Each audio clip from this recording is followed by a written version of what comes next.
আসসালামু আলাইকুম, কি অবস্থা সবার? আশা করি প্রত্যেকেই ভালো আছেন। তো আজকে আমি দেখিয়ে দেবো আপনারা বাইন্যান্সে ডলার সেল দিয়ে পিটুপিতে সেল দিয়ে কীভাবে বিকাশ নগদ রকেটের মাধ্যমে টাকা নেবেন। তো বিকাশ নগদ রকেটে টাকা নেওয়ার আগে আপনাকে কী করতে, প্রথমে এই যে উপরে কর্নার আছে, কর্নারে ক্লিক করবেন। যাদের নতুন বাইন্যান্স আছে তারা কী করবেন, এই যে তারপর এই দিকে চলে যাবেন, এদিকে গিয়ে তারপর সিকিউরিটিতে যাবেন। সিকিউরিটিতে গিয়ে আপনারা এখানে আপনাদের গুগল অথেন্টিকেটর, তারপর এই যে ইমেল আর এই যে পাসকে, এই তিনটা সেট করে নেবেন। সেট করে তারপর পিটুপি করতে পারবেন সহজেই। আর ফোন নাম্বারটা বাইন্ড করে নেবেন। তারপর এখান থেকে মুরে যাবেন।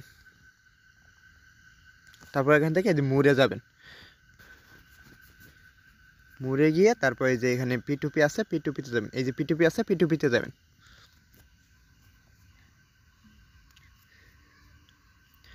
তো এখানে পিটুপিতে আসার পর আমি যেহেতু ডলার সেল দিব, তাই এই যে এখানে বাই আছে, সেল আছে, তো আমি সেলে চাপ দিব। সেলে চাপ দেওয়ার পর আপনি কী করবেন, ওই যে উপরে এখানে বিডিটি সিলেক্ট করবেন। এখানে অন্য কিছু সিলেক্ট করা থাকতে পারে, আপনি এখানে চাপ দিয়ে বিডিটি আছে, বিডিটি এখানে চার্জ করে এখানে চার্জ করবেন, তারপর আসবে, তারপর ওইটা বিডিটিটা এখানে সিলেক্ট করে চাপ দিয়ে দেবেন। তারপর দেখেন এখানে থ্রি ডট আছে, থ্রি ডটে চাপ দেবেন। থ্রি ডটে গিয়ে এই যে পেমেন্ট মেথডস এইখানে যাবেন।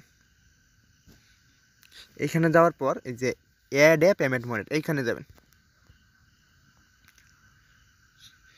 এখানে দেখেন আপনার বিকাশ নগদ রকেট, আপনি যেইটা অ্যাড করতে চান, যেইখানে পেমেন্ট নিবে সবসময়, তো ওইটা সিলেক্ট করবেন। সিলেক্ট করে তারপর এই যে এখানে এই যে দেখেন ওইটা সিলেক্ট করলে এখানে এই পেজে নিয়ে আসবে। তারপর 11 ডিজিটে আপনার ফোন নাম্বারটা দিবেন, তারপর এখানে পার্সোনাল নাকি এজেন্ট ওইটা লিখে তারপর কনফার্মে দেবেন, হয়ে যাবে। আমার নগদ বিকাশ অ্যাড করা আছে, তাই আমি আর অ্যাড করব না।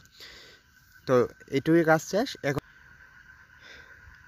তো আপনাদের সব কিছু হয়ে গেলে কি করবেন, এই যে এখানে সেলে আছে কিনা ওইটা দেখে নেবেন। যে এখানে সেলে যাবেন, সেলে গিয়ে তারপর এই যে পেমেন্টের এখানে বিকাশটা আমি বিকাশে টাকা নিব, তো বিকাশটা সিলেক্ট করে এই যে কনফার্মে চাপ দিয়ে দেবো। তারপরে এই যে আমি $10 যেহেতু সেল দিব, এটা অনুমানিকে যে আমি 2K এখানে আপনি লিখেও দিতে পারেন, অথবা 2K এবার আমার মতো এই যে 2K লেখা আছে এখানে দিয়ে কনফার্মে চাপ দিবেন।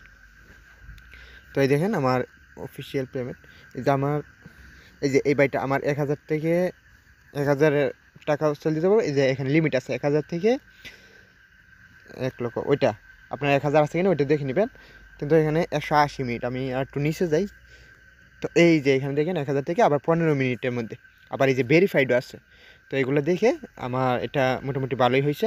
ভেরিফাইড আছে কিনা দেখবেন, মিনিটটা কীরকম ওইটা দেখবেন। এই যে 180 মিনিট এখানে এটা যদি দেন, তাহলে কিন্তু আপনার 3 ঘন্টা বসে থাকতে হবে, উনি যদি পেমেন্ট না দেয় তাহলে ও পর্যন্ত। আর 15 মিনিট যদি উনি পেমেন্ট না করতে পারে, তাহলে অর্ডারটা ক্যান্সেল হয়ে যাবে। তো এটা আমার ভালো লাগছে। আর 1000 থেকে 3 লাখ টাকা এরকম লেখা। তো আমি এখানে সেলে চাপ দিব, যেহেতু আমরা সেল করব। তো এই দেখেন আপনার যেই টাকাগুলো আছে ওগুলো কিন্তু ফান্ডিংয়ে থাকতে হবে, তাহলে সেল দিতে পারবেন। স্পটে থাকলে ফান্ডিংয়ে ট্রান্সফার করে নেবেন, আর আর্ন অপশন থাকলে ওখান থেকে ট্রান্সফার করে নেবেন। তো এই দেখেন এই যে এখানে আমি টাকাটা সিলেক্ট করে দেব।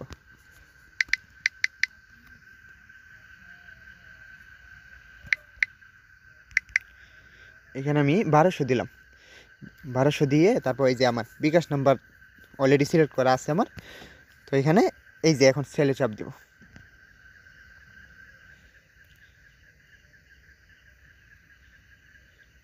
তো কিছু পারমিশন আসলে দিয়ে দিন। এই যে এখন কিন্তু আমার অর্ডারটা হয়ে গেছে। এখন আবার এখানে কথা বলতে পারবো, দেখি।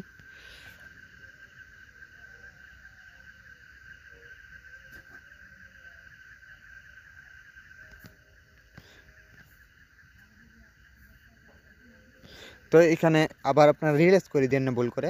তো এখানে আমি লিখলাম,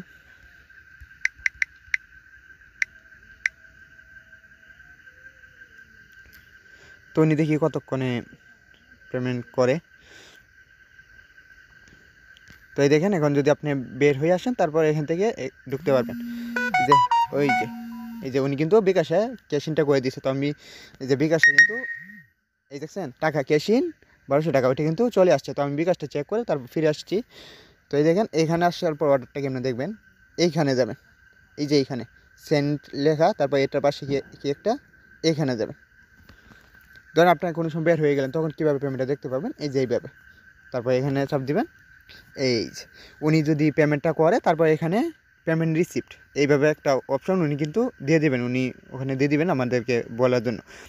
তো এখানে আমি পেমেন্টটা দেখে আসছি। তো আমার টাকাটা পেয়ে গেছি। আর অনেকে পেমেন্ট দেওয়ার আগে কিন্তু এই পেমেন্ট রিসিভ অপশনটা পাঠিয়ে দেয়, তো ওই সময় কিন্তু আপনি কখনোই দিবেন না, পেমেন্ট পাওয়ার পরে পেমেন্ট রিসিভের চাপ দিবেন। আর বাইন্যান্সে অবশ্যই $4 থেকে $4.5 থাকলে তাহলে আপনি সেল দিতে পারবেন। তো এটাই সমস্যা। অন্যান্য এক্সচেঞ্জারগুলো দেখছি $1 থাকলেও, এর চেয়ে কম থাকলেও সেল দেওয়া যায়, কিন্তু বাইন্যান্সে আপনার সর্বনিম্ন $4 $4.5 থাকতে হবে। তো আমি পেমেন্ট পাইছি, এখন পেমেন্ট রিসিভ এই অপশনটা আসছে, এটা চাপ দিব। এটা কিন্তু উনি পেমেন্ট দেওয়ার আগে কখনোই দিবে না, দেওয়ার পরে দিবে। তো এখানে যে নিচে I have verified date payment, এখানে আপনার অ্যামাউন্টটা লেখা আছে রিসিপ্ট, এটা চাপ দিবেন। চাপ দিয়ে যে কনফার্ম রিলিজ, এইখানে চাপ দেবেন। আপনি পেমেন্ট পাওয়ার আগে কখনোই রিলিজ করবেন না। তো এইখানে আমরা যে সিকিউরিটি আছে ফোনের, এগুলো চাইতে পারে, ফিঙ্গারপ্রিন্ট, ফেস বা স্ক্রিন লক। তো আমার গুগল অথেন্টিকেটর অ্যাড করা আছে।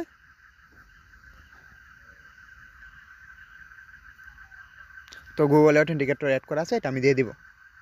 তো এই দেখেন গুগল অথেন্টিকেটর দেওয়ার পর তারপর এই যে এইরকম অপশন চলে আসবে। তার মানে কি আমি $9.41 সেল দিছি আর 1200 টাকায় সেল দিছি। তো এরকম চলে আসলে মনে করবেন আপনার অর্ডারটা হয়ে গেছে। তো এইভাবে কিন্তু আপনার ভিডিওতে সেল দিতে পারবেন। ভিডিওটি ভালো লাগলে অবশ্যই চ্যানেলটিকে একটা সাবস্ক্রাইব করে দিবেন। আর যদি নতুন নতুন ভিডিও পেতে চান তাহলে বেল আইকনটা অন করে দিবেন।